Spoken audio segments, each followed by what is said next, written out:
हृदय और रक्त परिसंचरण। परिसंचरण तंत्र के आश्चर्यजनक और जटिल संवहनी नेटवर्क के भागों और कार्यों को समझना। परिसंचरण तंत्र हृदय से बना होता है, जो एक पेशीय पंपिंग अंग है और रक्त वाहिकाओं से जुड़ा होता है। रक्त वाहिकाएं जो रक्त को हृदय से दूर ले जाती है, इन्हें धमनियां, और जो रक्त को वापस हृदय में लाती है, उन्हें शिराएं कहा जाता है। आंतरिक रूप से हृदय में 4 कक्ष होते हैं, जिसमें ऊपरी 2 कक्षों को दायां और बायां अलिंद और नीचे के 2 कक्षों को दायां और बायां निलय कहा जाता है। बाएं निलय की भित्ति सबसे मोटी होती है। बायां अलिंद और निलय द्विवल्नी या माइट्रल कपाट के माध्यम से जुड़े होते हैं। दायां अलिंद और दायां निलय त्रिवल्नी कपाट से जुड़े होते हैं। 2 अर्धचंद्राकार कपाट जो हृदय से निकलने वाले धमनियों में होते हैं, उन्हें महाधमनीय कपाट और फुफ्फुसीय कपाट कहा जाता है। परिसंचरण तंत्र श्वसन तंत्र के साथ बहुत नजदीकी से जुड़ा होता है, जिसमें फेफड़े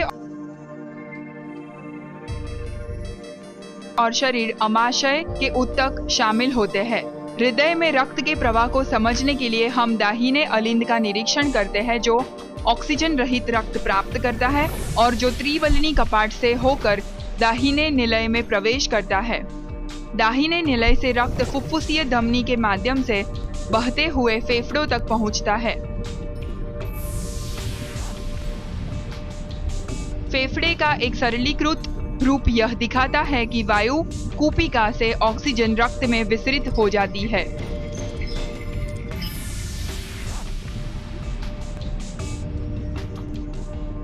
इसके बाद यह ऑक्सीजन युक्त रक्त हृदय के बाएं अलिंद में वापस लौटता है।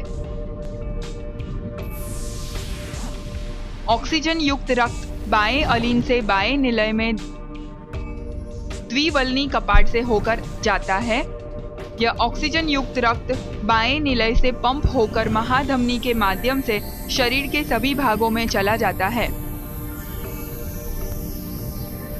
अंततः यह रक्त अमाशय की कोशिकाओं तक पहुंचता है।